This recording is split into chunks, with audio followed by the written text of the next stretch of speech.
Hi, good day mga mare. For today's video, tayo ngayon ay kakain ng noodles.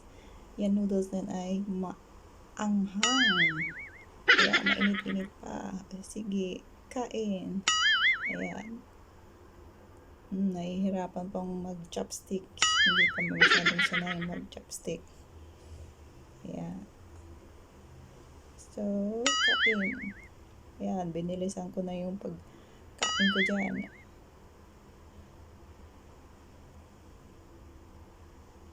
Sige, kain. Higop. Higop ng sabaw. Anghang. Kain. Yan nga pala ang aking pananghalian for today. Noodles, spicy noodles with vegetable. Sinamahan ko siya ng vegetable. Dito kasi mare sa Singapore, bihirang kumain dito ng kanin. Soup, noodles, or pizza. Ganyan. Kalimitan mga kinakain dito. So, ayan. Natapos din. Thank you for watching.